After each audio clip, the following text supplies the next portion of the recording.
Everyday injustice. Too many wrongful convictions. Corruption has infected the criminal justice system, leaving too many people helpless, fighting for their lives. Instead of receiving justice, people suffer. Is that why they say justice is blind? Hello, and welcome to the Everyday Injustice Podcast. I'm your host, David Greenwald. For the past 10 years, we've operated Vanguard Court Watches in California, including San Francisco, Sacramento, and Yolo counties. Our goal? Expose everyday court injustices, and now, more broadly, shine a spotlight on injustices in the entire criminal justice system, in the form of wrongful convictions, police and prosecutorial misconduct, and mass incarceration.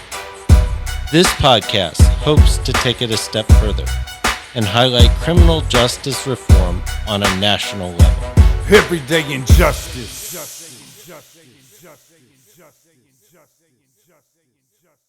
Today on Everyday Injustice, we have Matt Luckett from Cal State Dominguez-Hills. Welcome to our show, Matt. Thanks for having me on, David. So, you guys are starting a prisons master degree at the Cal State Dominguez-Hills. And so I'm wondering how that program came about. Well, so it's a little bit of a story. So originally, HUX was founded in 1974. So it was a correspondence program. We educated over 5,700 students. And it was a correspondence first, program first. And then as time evolved, or time went by, sorry, I can't talk today. As time goes by, and as more internet programs, distance learning programs embrace the internet, HUX starts sort of appending onto it some of those online tools. But it never really measured up because it was at its heart a correspondence degree. So by 2016, enrollment had dropped to such a point that they decided to start teaching it out. Now, one of our traditional strengths over the past, 40 years prior to the teach out was that we were able to reach incarcerated students by virtue of the fact that it was a correspondence degree. So I and several other people at the school, as the teach out started, we started lobbying for some form of HUX to continue for incarcerated students. To my knowledge, it was the only master's program in the country that offered a master's in humanities to incarcerated students. So it seemed like that was too valuable of a thing to give up. And so over the past several years, we lobbied for it. More and more people joined our effort, kind of like a snowball rolling downhill. We started getting more people involved.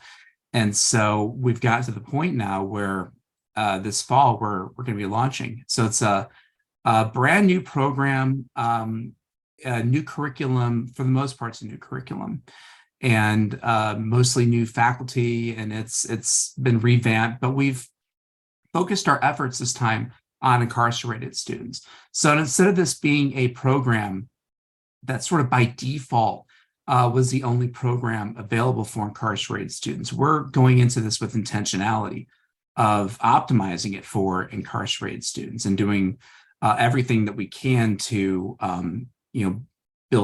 make it successful for that constituency. So to the extent that it's been fleshed out, what is this program going to look like? So one of the traditional strengths of HUX was that we had all these different classes and all these different ways that students can go. Before, we had like 5 different disciplinary focuses. You could do history, literature, philosophy. But in the 21st century, I think we sort of conceptualized the humanities as being a little bit bigger and more expansive than that. So instead of focusing on disciplines, we're focusing on themes. So we've tried to take kind of a similar tack this time. Instead of having disciplinary focuses, we have these, what we call course blocks. So every student needs to complete one block of classes. That's 4 classes that represent different disciplinary approaches to a single problem or a single subject. So some of those include perspectives on punishment, urban development, religion, morality, spirituality. So, we have a number of different subjects that are then explored from all these different classes and all these different perspectives. So we try to keep that variety and that sort of choose your own adventure element within this program.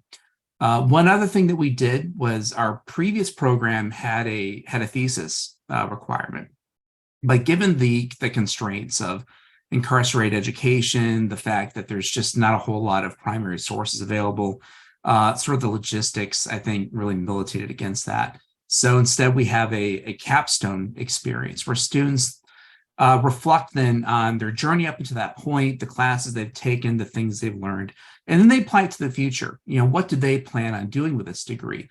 Going into the workforce, advocacy, creative endeavors.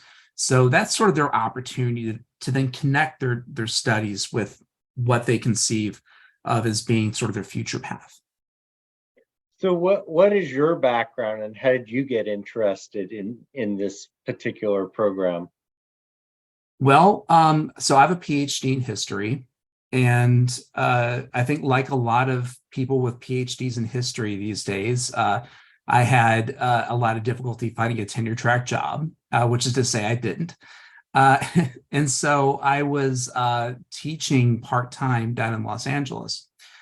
And I was, I got to know some of the people that were involved with Hux before the decision was made to teach it out.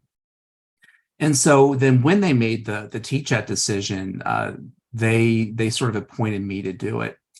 And as we were teaching it out, I talked to more and more of our students who were incarcerated, and I started to learn more about just how valuable and how essential this program was for these students. And that's when I became sort of, I guess, an advocate for it. First by lobbying for some new program, and then just rolling up my sleeves and building it. With the help of some of my allies on campus. So, and what is your experience kind of working with incarcerated students? Before this program, very little. I mean, I think like most academics, we're trained to go in a certain direction. And so the direction I was trained to go in was you get a tenure track job and then you write books about your specialization. Incidentally, my historical work has been in vigilantism. So vigilantes, I wrote my first book on horse stealing. So, I already had an interest in law and order, criminal justice, and, that sort of thing. So that sort of predated my work for Hux. But really prior to that, I didn't know. I think one of the things that I've sort of learned to do, and I think a lot of other people, after getting a PhD, not getting that quote unquote job, is, we find a place to sort of, use our talents and our education and just try to find a way to make the world a little bit better. And so I think for me, it was serendipitous, that I found Hux, or maybe Hux found me. I don't know, but it seemed like a great way to then channel all those years of training for that job I never got. But I was talking to my wife yesterday and saying I think this is what I was meant to do with it. And it seems like the closer we get to launching this program, the more I feel like this was the direction I was supposed to take with it. And are you able to speak to kind of the need for, incarcerated people to, a lot of them, of course, are just trying to get a GED and get a high school diploma. But, have you looked into some of the literature on, education for incarcerated people and how that's so beneficial for them? Oh, absolutely. I mean, I've been diving into that and, just trying to educate myself on those topics and the benefits that, for instance, I read somewhere, and I keep trying to track down the study, but I read somewhere, actually a couple of different places, that the recidivism rate for students with a master's degree was almost 0%. And I mean, that's phenomenal. I mean, considering how much money, we spend every year on per prisoner, on prisons, on security, on the walls, on the electric fences and everything like that. I mean, our program is substantially cheaper than that. And the outcomes are far more positive and almost a guarantee, to eliminate or significantly reduce recidivism among our students. It's a no-brainer. And it's interesting because for so long they were moving in the other direction. They were cutting programming out. They were, in a lot of places, it's really hard even to get, a bachelor's program access. So, yeah, I mean, one of my perspectives coming into this is I'm a first generation college student. So my father was a HVAC technician. My mom sort of worked her way through a bunch of jobs and then eventually found her place as a children's librarian. So I'm from St. Louis, very blue collar family, and definitely the first person in my family with a PhD.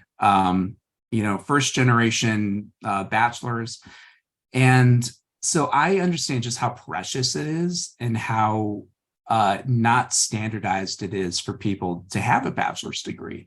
Not everybody I grew up with got that. I realized just how fortunate I was and how lucky I was to be able to go to a 4-year college, to have that, that college experience, to get that education. And then from there, to go on and get a master's degree, get a PhD. I mean, I was incredibly fortunate to be able to do that. And I think kind of going back to what, you were saying, right? Like a lot of programs have been cut. And I think the presumption there was, oh, well, why should people get a education or a bachelor's degree for going to prison? Like we should be punishing them. They shouldn't be getting something good out of this. And I just want to ask those people, like, did you go to college? I learned a lot in college, but my college had an omelet bar. Okay. I mean, it was a very different kind of situation, I think. So it's a very different experience, offering education to prisoners. But I would say though, and that's just my student, and sort of my family background, right? But as an educator, it's so incredibly positive to meet these students and to see their passion and to see just the amount of work that they put into these programs. I mean, I've had a lot of conversations with, other educators who teach both, inside the prison walls and outside of it. And there's such a difference and such a contrast between a lot of our students, inside a prison, and then a lot of our students outside who don't, I think, maybe take for granted a little bit more the fact that they're there, the fact that they're getting an education. They might not put as much maybe work into it, resolve. I mean, I'm trying to be charitable, right? But it is a contrast, and it's such a pleasure to work with students who are so engaged and so passionate and so committed to their education. It's a real pleasure. You mentioned that you're from St. Louis. I saw a really fascinating statistic earlier this year that, St. Louis unfortunately has the highest murder rate in the country.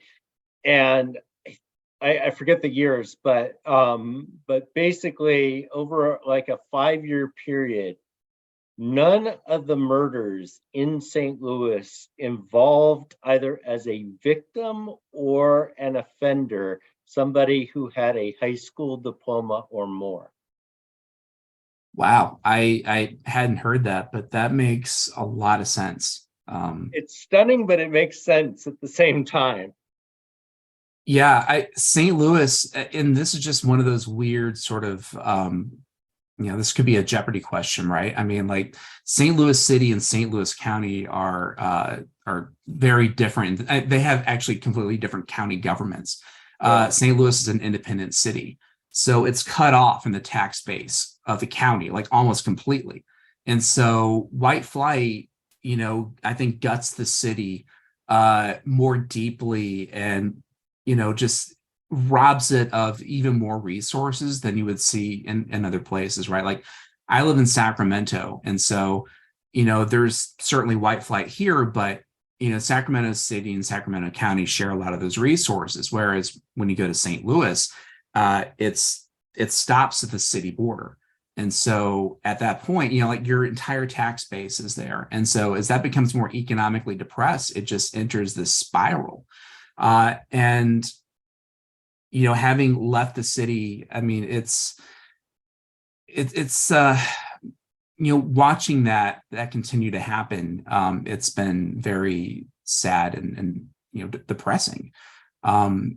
And I don't know, there's no easy way out of that, of reversing that trend. It becomes this self-fulfilling cycle of poverty. But I think what you're speaking about here, it's not just education, it's far broader than that, and all these different needs that are just not being met in the city at all. And but the education factor is so strong in terms of deterring crime. I mean, you can look at the statistics, and then as you pointed out, people with masters have a 0% recidivism rate. And I can tell you, like, in California, even now, the recidivism rate is about 65%. So, almost 2/3 of the people that go in, once they're released, are going to come back out and reoffend again, which is sad.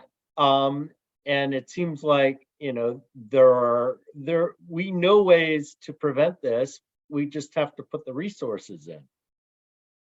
No, I absolutely agree with that. So I'm wondering, how many students are you guys going to be able to accommodate? I think right now we can probably handle about 25. And the reason why I think we need to limit it initially is we're going to offer 3 different modalities. So we're going to have online classes, we're going to have CDCR online classes, and then we're going to have correspondence.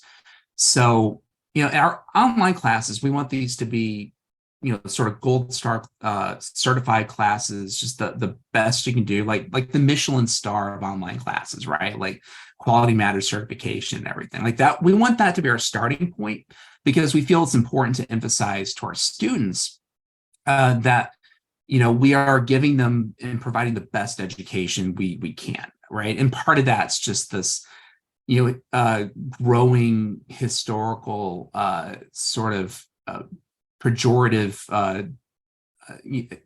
I think people tend to look at correspondence classes and courses as being lesser. So we're trying to fight against that by kind of approaching it the other way. CDCR Canvas will be offering asynchronous classes through CDCR issued laptops and tablets. So students will be able to use a number of different online tools. They'll be able to access EBSCO they can watch videos, they can listen to music. So they can do things that you certainly couldn't do with a bound volume correspondence class. But then the third thing we'll have is a correspondence class. So, and the reason why I mentioned this too is students face a number of different obstacles, throughout these programs. There might be times when a student is on lockdown, they're not able to access Wi-Fi because the Wi-Fi is in the common area. And like during COVID, students were locked in their cells, they weren't able to leave, they weren't able to go to common spaces. So they wouldn't have been able to access this class. Similar, there might be a situation where a student is paroled. So we want to be able to meet a student at wherever their technological access is. So be that they're paroled, they're able to take a fully synchronous online class, or if they're sent to some other institution, they're on lockdown, their access is limited or curtailed for some reason, then we can give them correspondence. But, I was telling some prospective students today, they're going to be kind of, guinea pigs in this regard, because this isn't a one size, I mean, it's a one size fits all program, but we can't really take that approach with each student. We have to meet them where they are. So I don't know how much administrative bandwidth it's going to take to monitor 25 and then the following year 50 students as they progress through the program. But that's kind of the approach that we're taking with that. Yeah, and it's amazing with the tablets. I can sit back and text almost in real time with incarcerated people. It's a easy, quick way to stay in contact. Oh, it's fantastic. And it's revolutionary what's happening here in California. Between the tablets and the laptops, the almost 36 associate degree programs, I believe now 8 BA programs, it's phenomenal what's happening across the state. It's just, and being part of that moment, I think it's really incredible. So I'm wondering, obviously there are going to be a lot more than 25 people that are going to apply. So how are you planning to, kind of weed through it? That's a really good question. And I think I'll punt that till next year. We're below 25 right now. And our biggest problem, I think, at the moment is funding. And so there's some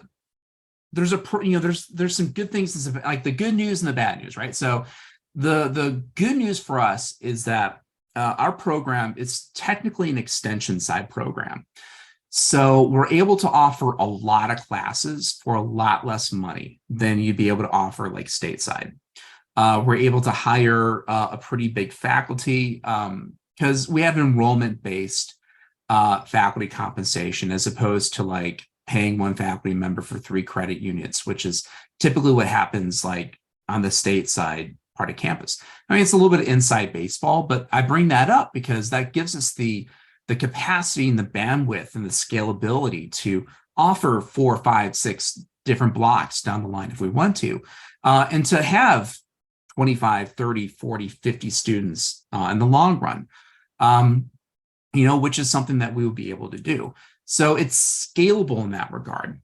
The bad news, though, is that graduate students in prison don't have some of the more recently created financial aid mechanisms that have been created. So, for instance, Second Chance Pell doesn't apply to graduate students. It's fantastic for undergraduates, but for graduate students, it's we're sort of out of that eligibility. So we have to find other ways to help our students or even pay for our students' education. So we're casting a really wide net, trying to shake a lot of trees, just trying to find some way to help these students, move through the program. Because we don't want to have to end up telling like 25 students, well, you need to pay your tuition, right? Like, good luck, find some money for it. I mean, the last thing they should worry about is tuition. They have so many other things to worry about and to think about and to do. We want that to be the last thing on their plate. So I think in terms of future growth and how many students we're able to reach and teach, I think a large part of that eventually is going to be funding and just finding ways to support these students. But the other thing I would say too is I don't want us to be the only program.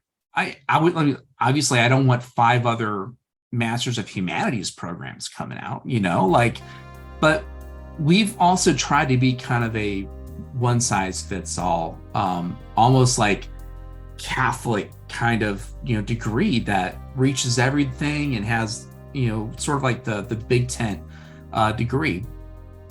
But, our BA provider colleagues, they, communication studies, all these other different disciplines, I'm sure they're thinking about master's degrees too.